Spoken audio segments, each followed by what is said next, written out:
Hello, MSOE fans, and welcome to the Raider Report, where we sit down with MSOE coaches to discuss all things Raider athletics, from game reactions to recruiting news and everything in between. The Raider Report has all the behind-the-scenes details and news you want. And joining us this week is the head of sports medicine here at MSOE, Claudia Curtis. Claudia, how are you doing today? Pretty good, thanks. How are you? I'm doing great. It's been a while since we had you on the show. How is the fall for sports medicine going as you guys are kind of on the front lines for crossover season as we're getting into that here? I think the word we're using is chaos. We're trying to embrace chaos. Back when you were an athlete, there were pretty clear, defined crossover seasons between fall and winter. And that was usually right around that October 15th mark. So by that standard, we're in crossover season. But with the NCAA granting extra days and granting days to winter sports too that they didn't necessarily have in the past, crossover really started probably about the week after school started. Yeah. And to some extent, the week that school did start for, those spring sports, getting the extra days, having longer to use them in the fall. So a lot of moving parts, a lot of teams going. Our coaches did an amazing job recruiting, and we've got big rosters, and our teams are doing well.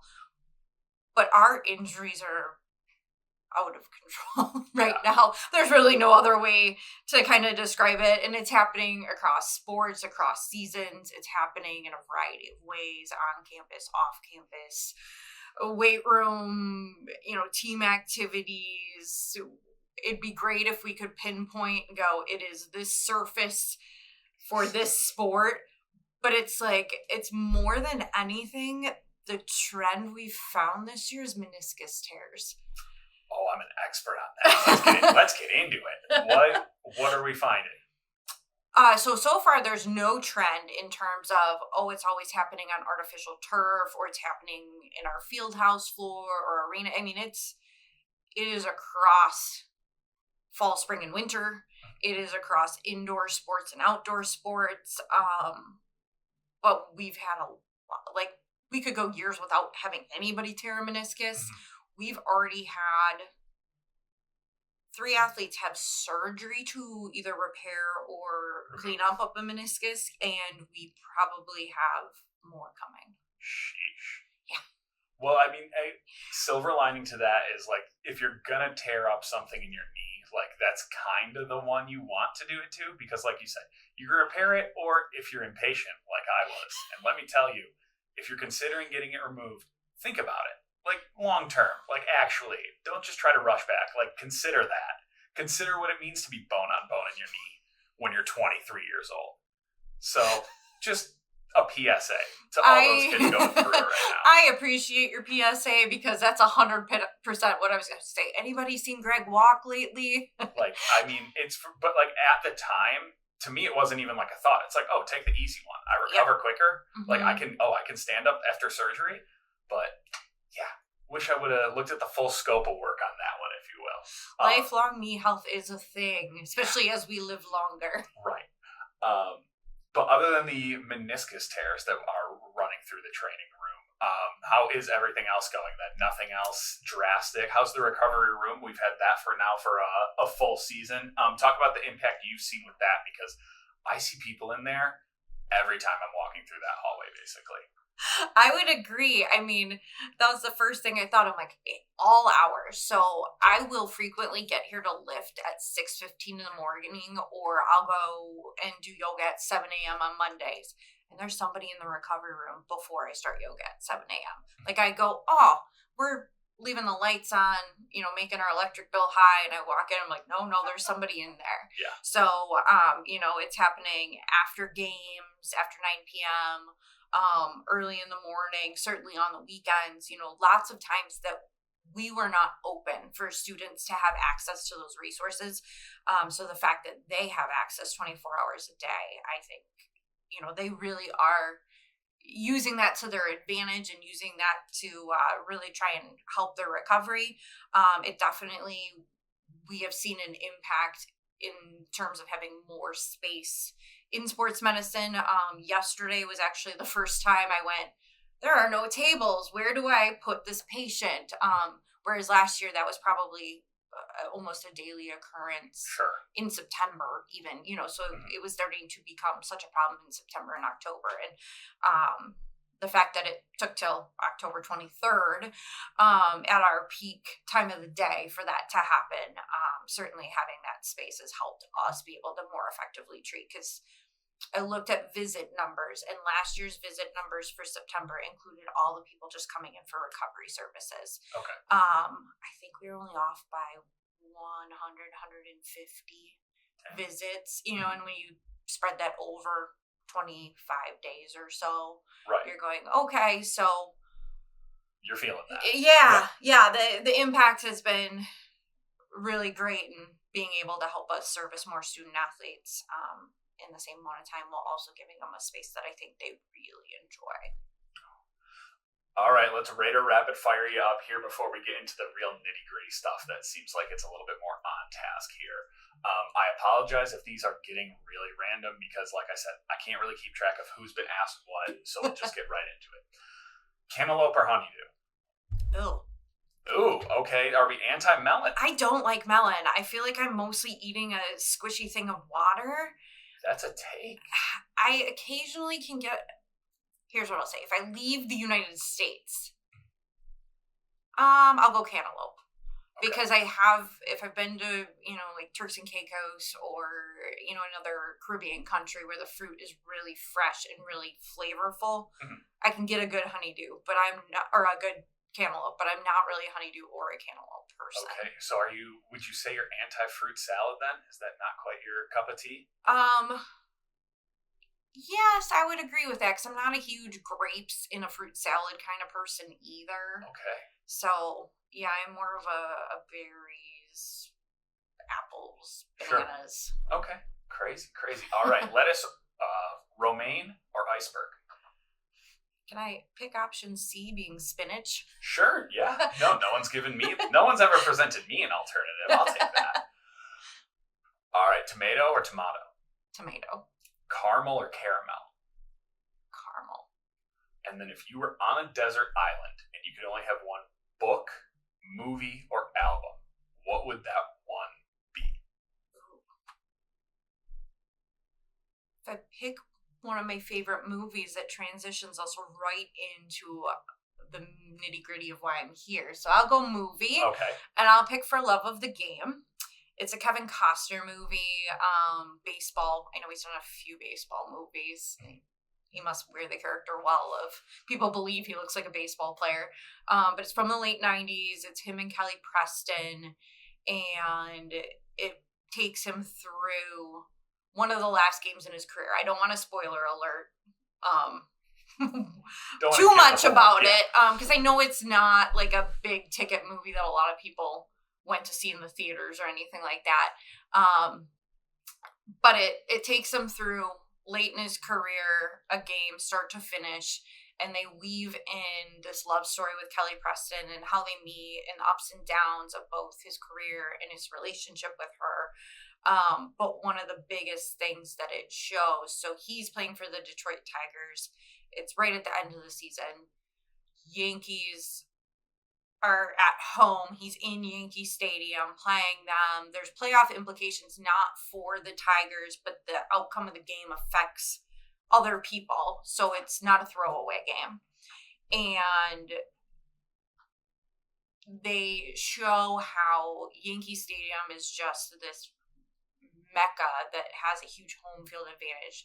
It's just like Seattle Seahawks Stadium, where they talk about the 12th man. And so they really try and capture fan noise, New York people in their most stereotypical sense. The subway's making noise, everything's going on. And it shows somebody who's considered this highly successful baseball player for, I think they say his career is like 19 years, what he does on the pitching mound to have success. And so his tagline in this movie is "Clear the Mechanism." So they show this scene early on where it's all the chaos of the game. And he says, clear the mechanism. And you go from hearing the train to not hearing it. You go from hearing like a air horn to nothing. You hear you're a bum and then you hear nothing. And so it really shows what he mentally does to be in the zone, to be successful, and just what the athlete's mindset is. They do a really neat way of kind of crafting that and giving you that experience where you feel like you can understand what he's doing, going through, preparing, and those kinds of things. So sweet, you're making my job easy for me. that was a phenomenal transition into our partnership here that you guys have started with the Laboratory for Sports Psychology and Performance Excellence, or the LSPPE, at UW-Milwaukee. Before we get into that, though, tell me a little, what is mental performance on the sports side? What is that, for those who don't know? I'm really happy you asked that, because I think even though I've been kind of trying to promote that to people, I think there's been some hesitancy to sign up because people think it's mental health. And well, that's incredibly important. And, we'd like to offer services in that space too. We're looking more at the performance component of things. So it's not something's broken, how do you fix it? It's how can I be better? Because at this point, everybody that's here is participating against other people just like them. They were the best person on their high school team, highly successful, talented, skilled. So if you're comparing apples to apples all the way across the board, where's your leg up? Where's your advantage? So Russell Wilson, and I'm getting a little ahead of things because it was part of the presentation recently. He has a post on YouTube talking about his mental performance coach that he works with and why he's doing it and what they talk about and things like that. The most recognizable, I think, skill is like visualization. That's one that I think coaches tap into the most often. That sounds like something that athletes know about. But he starts talking about the fact that, like, how do I prepare day in, day out to be at a high level, day after day, month after month, season after season, for an entire career. Because there are going to be teams that you go up against that are physically more gifted, bigger, faster, stronger. But how can you be more prepared than them? How can you use your potential to beat people, teams that people think you shouldn't? And some of the most successful teams that I've worked with as an athletic trainer have not been the most talented ones. The high school I worked at for 10 years, we had a great baseball program. Every year I was there. We made it to state twice. We won state with arguably the least talented team in the 10 years that I was there because of honestly, I do think that they might not have known that they were using mental performance skills at the time, but we were down 5 runs late in the game. That didn't faze them. They rallied. How they supported each other, the language that they used, those things are all mental performance skills. And being able to pull yourself out of a situation like, I'm down 5 runs, we have 6 outs to go, and not be looking at that in a panicked or chaotic way, but looking at it in a way of, what do I need to do? How do I look ahead? So much of visualization is planning things before they happen. If you're unfocused, one of the biggest things you stop doing is that. And so teaching you how amidst the chaos, you can continue to have a game plan, feel prepared, be calm, be confident, communicate well with your teammates, handle adversity. Like, those are all amazing mental performance skills, and they transcend sports. For sure. And I think it's one of those things where, like you said, if you're not aware of it, you don't realize just how powerful they can be. Like you said, you get it confused for mental health. And I think any athlete can go and think back to a time where they were performing poorly. And I can think, back where I'm, giving up a sack or giving up pressures. And I'm like, okay, focus on form. And then you're so focused on that, you just keep tanking full tilt. Whereas the times where you look back and think of, like, okay, games I played great, nothing going on in between my ears. I was probably like, oh, SummerSlam's tonight. I can't wait to watch John Cena. Like, there's nothing going on. You're just in, you're in the Matrix. Mm-hmm. You're just moving without thought. Yep. So kind of harnessing that power, there's tremendous value. Talk to me about how this partnership with UWM and MSOE kind of came to fruition. Absolutely. So Bill, our cross country and track and field coach, and I were talking about team success and kind of that concept that I was just saying, that you can have really, really gifted, really talented teams and have them somehow still not perform. And he was kind of like lamenting after a meet that he felt like he didn't prepare them, and that even though he had given them all the tools, like it just didn't like pan out. And as someone who's been in the field for 20 years now, I've seen so many teams that fall in different areas of that spectrum. So I was like, I totally understand what you're saying, where it's like we're just missing that last 5% to get to the finish line. So that happened last fall. We're kind of, it's in the back of my mind. And then I'm on a committee for the Great Lakes Athletic Training Organization, the Regional Athletic Training Organization. And so I post things for social media. So I get contacted by random people in our profession that are in different areas of this organization. So a woman reached out to me to have me post something, and I just saw in her signature that she was at a Division I university, and her title had something to do with basically she oversees sports medicine, strength and conditioning, data science. They're trying to do more research, nutrition, and mental skills / mental health. And so I was like, okay, tell me about your title. Tell me, because I'm going, if we're working towards holistic health at MSOE, she might give me some ideas of places I should be looking. So she mentioned that they had a mental skills coach that was on their staff part-time, like 15 to 20 hours a week, and that they were a PhD student. So she was going to have to replace them, but this is a person that she oversees that's in their department part-time. And I'm going, okay, Division I money, Division I resources, all of that. But again, it's still in the back of my mind, and I'm going, I know somebody that got their dissertation done and their PhD from UWM in sports psychology in this kind of area. So I was like, well, why don't I look at the program? So I go on the website, realize there's a place I can start asking questions from, and researching it. And then Barbara Meyer reached back out to me. She's like, this is great. You're right down the road, and gave me some information about different ways they've helped different clients in the past. And we kind of started to build a partnership off of that. That's awesome.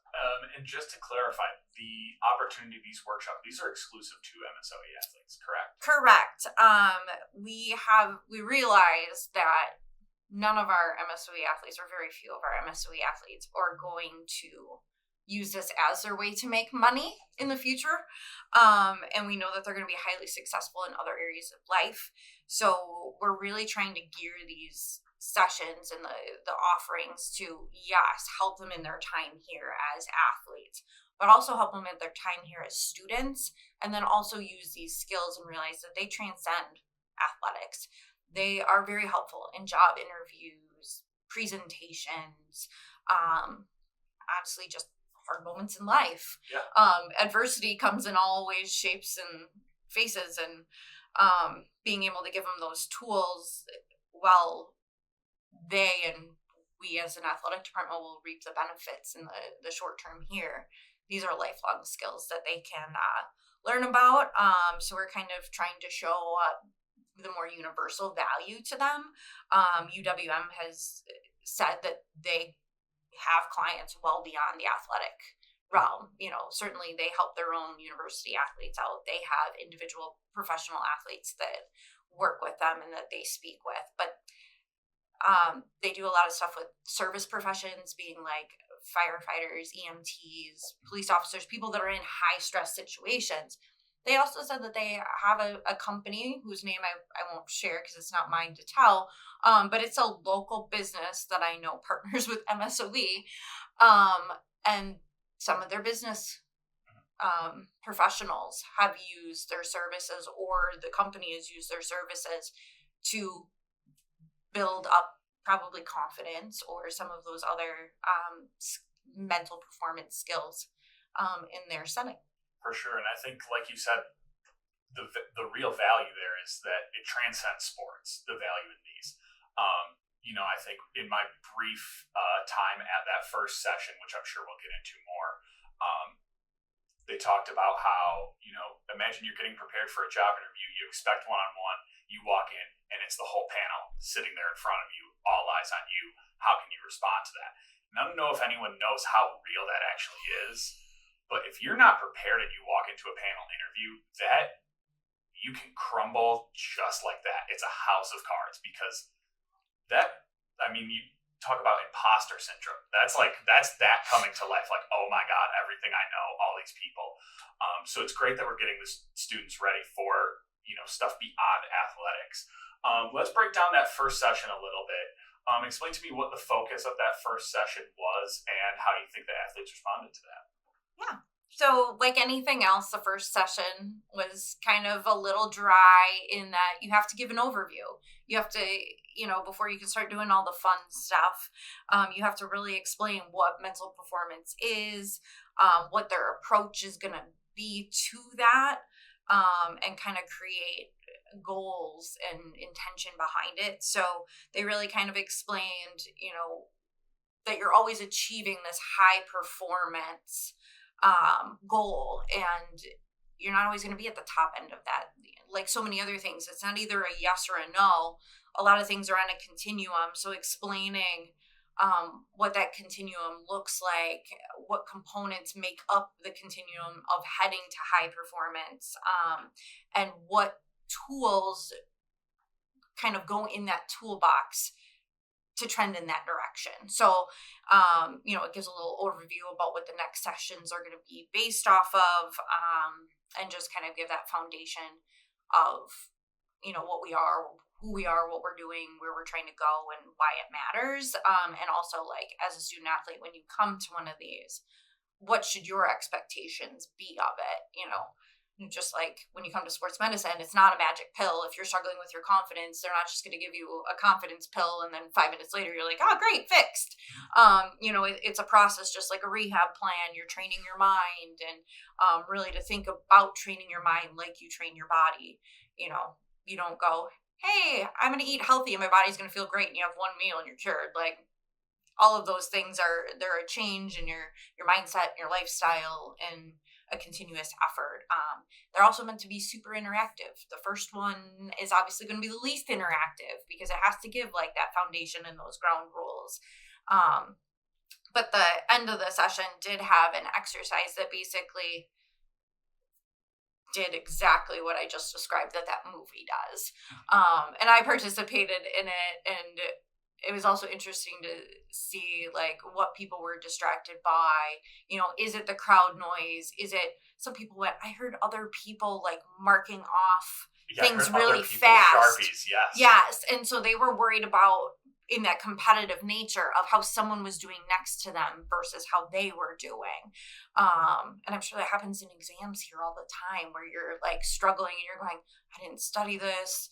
Oh, no one else seems to be having a problem. I should know that, so, and our athletes are incredibly intrinsically motivated. And that's a lot of what I saw, is that a lot of them were not super worried about crowd noise or anything like that. They're used to crowd noise. They were more worried about signs that they were not competing at the level that their classmates were right next to them. But it basically showed how when you identify mental skills that will help you be more successful and you employ those skills, that chaos kind of fades away. It's the things don't look as daunting. You already have a plan in place. You can be calm. You feel prepared. And that when you have those skills, if chaos starts to creep in, you can harness that again. Mm-hmm. The athletes that came kept saying, I want to tell my teammates, I hope more of them come.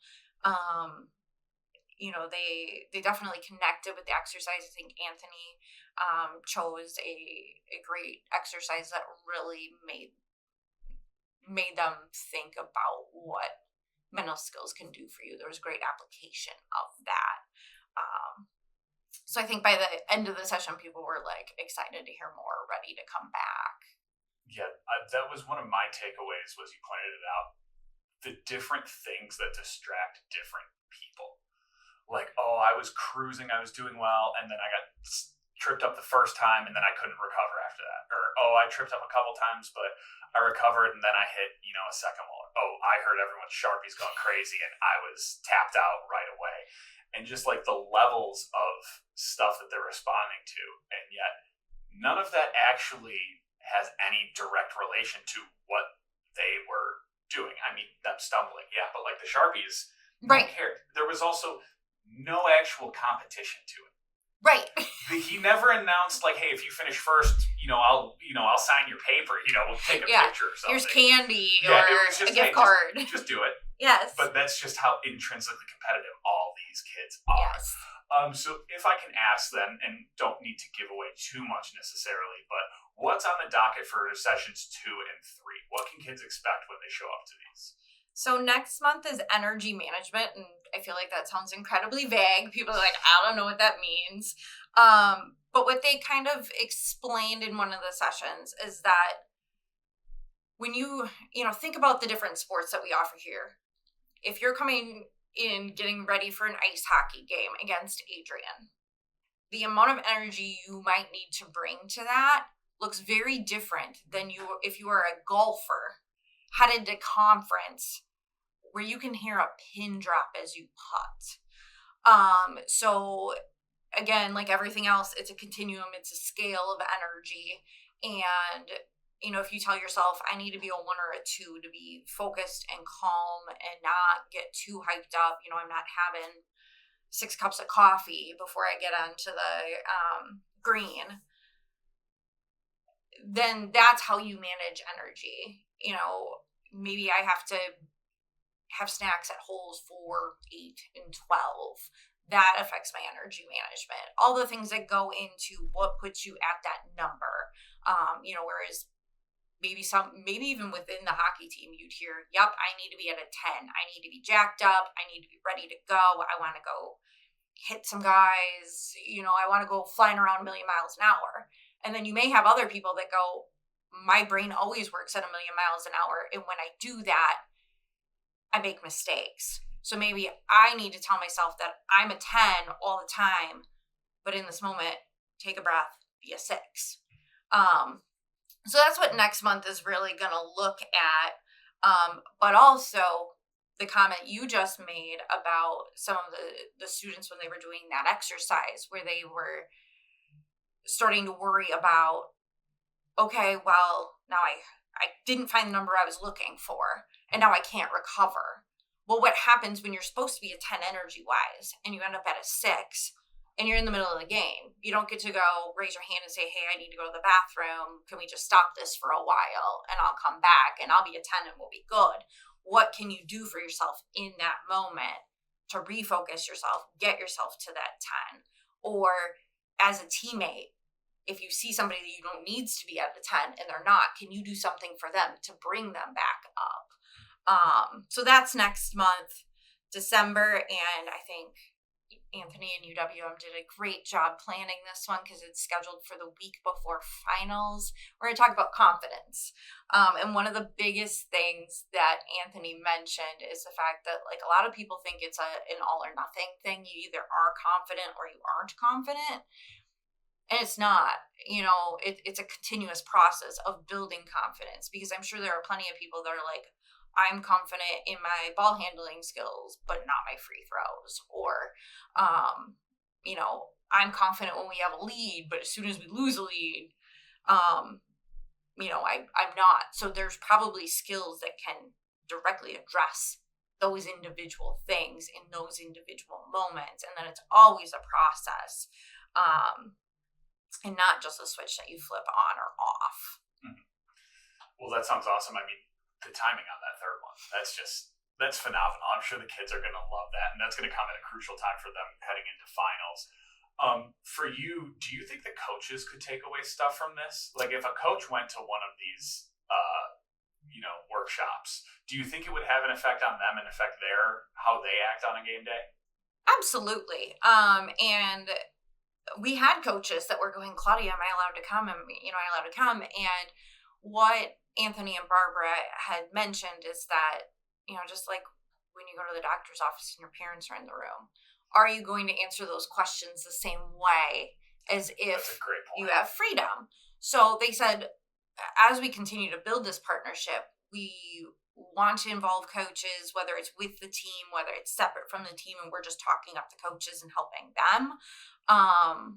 We started obviously with our student athletes first because that's why we're all here. That's what we all care about. So we're doing these series of 3 workshops, 3 sessions of each one this semester, which our conference, the NAC, funded for us. We're using a grant for that. And then next semester, the NCAA put out that they're increasing availability of health and safety grants. So we're looking to expand and do more than what we are doing this semester with money from them. So, this year we found ways to kind of fully fund this with outside sources, really get people excited about it, get them to know more about it. And then we'll keep building from there. UWM is providing feedback and information on all these sessions for the coaches. And then, because I've attended them, the student athletes have attended them, we're looking to teach each other and reinforce all those principles. So, when we talk about, the things like the energy management, I'm sure they're going to give language about how to change that dynamic. And if everything that the student athletes are learning in these sessions is then now language that we're reinforcing with the coaches, with sports medicine, when they're approaching their injuries and rehabs and things like that. If we can create consistent language, consistent mindset, one of the biggest problems that have happened in the past, people that do this, and maybe you experienced it in your career as well, bring in a speaker, talk for an hour about it, get a ton of information, never see them again, have no ability to talk to them again. All you have are your notes that you frantically scribbled, and you're like, I don't know what any of that means, and it's not being reinforced from anywhere else. And so we really wanted to create more of an environment where this has some level of staying power, consistency, building a foundation, and actually like really adding to it, not just saying that we're providing tools, but like creating an environment where it can be continuously reinforced. So our coaches just got all that today. Yeah, no, and I think you worded that really well in that, some of the stuff when you bring in a speaker, it feels hollow. It feels very performative, where there's real skills being learned at these workshops. And I think the athletes can really apply this, not just to their sport, but to their career here at MSOE and even beyond. Before I let you go, Claudia, for the students that are enjoying this, how can they ensure that this partnership continues? What do they need to do? How can they make sure that they keep getting these opportunities to add these mental skills to the toolbox? I think the biggest thing is, our numbers were good for the first session. There were still openings. Get your teammates involved, share with them, mentor them on the things that you know already. Give sports medicine feedback, give me feedback too. Let me know about the things that after we get through these, what other topics are you really looking for? If we're wanting to do team specific sessions, because I really enjoyed the fact that these were all athletes from different sports getting to know each other and supporting each other. I thought that was actually really neat. One girl sits down next to another girl and was like, oh, hi, I'm, introducing themselves. And Anthony's like, wait, you guys don't really know each other? I'm like, no, our student athletes don't necessarily cross over between teams very easily, especially because I think one of them was a swimmer. They're not in the current nearly as often as a basketball player is. So, I think it's a great way for us to also create some of that dynamic and build support. But, we're certainly happy to add more sessions and add things that if you think your team dynamic would benefit from it, we can add all the little things. It's kind of an a la carte agreement that we have with UWM where we can add based off of our needs, other things that we've talked about as we move forward, with having office hours, just like a professor, where Anthony's here on campus and people can kind of drop in or schedule appointments. Is it better to do some one-on-one things. Everybody always says, oh, mental performance is like when you get the yips and you can't right the ship. And it's like, yes, that's a sign where something is broken and you're trying to fix it. But also I've had athletes come to me and they go, I just want to work on it because I know when things aren't firing on all cylinders that I'm not doing what I need to be doing. Or I just want to have a really great year. And if I tell myself that too many times, the pressure that I put on myself actually has the wrong effect. Like you said, well, if I just focus on technique, I'll do it right. And you're like, nope, that guy just went by me. So the more feedback we get, the more engagement we get. Our goal is to make this bigger every semester and continue to look for ways to fund more sessions and just build off of it. And they're willing to keep with the same staffing basically until Anthony graduates. So, I mean, we could potentially have him for 3 years and really just have the athletes really get to know him and his style, really have him get to know them and what they need. But the more we know, the more we can offer. And, I also think that I can sit and talk about it. And you as a former athlete probably are carrying more clout than I am in that space where you're going, yeah, I've been there and I know what would have helped me and things like that. But I think teammates are the best lip service we've got. For sure. And I think half the battle sometimes is finding out how to fix it and recognizing, okay, what is my trigger? What is setting me off? How can I get back on track? Because I think just because you're sometimes aware of it, you don't necessarily have the skills to correct it. So it's awesome that these guys are getting the opportunity to learn that. I want to say thank you for taking the time to join me, and to all the athletes out there listening, make sure you give your feedback to Claudia and everyone here. Feedback is feedback. It's not positive. It's not negative. It's just feedback. It's going to make it better for you guys. So make sure you guys give your feedback. Yes, thank you so much for having me on. I'm so excited about this program and using this as a medium to really be able to promote it. I really appreciate it, and I really hope our student athletes take it and give the feedback. Thank you. You can follow Raider Athletics on YouTube at MSOE Raider Athletics, and you can follow us on Twitter and Instagram at MSOE_Raiders. Don't forget to find us on Spotify too. Be sure to like, subscribe, follow, repost, share, and get the word out to all your Raider friends and family. We want you to be heard. Mention us on social media and tell us what you want to hear about. Go Raiders!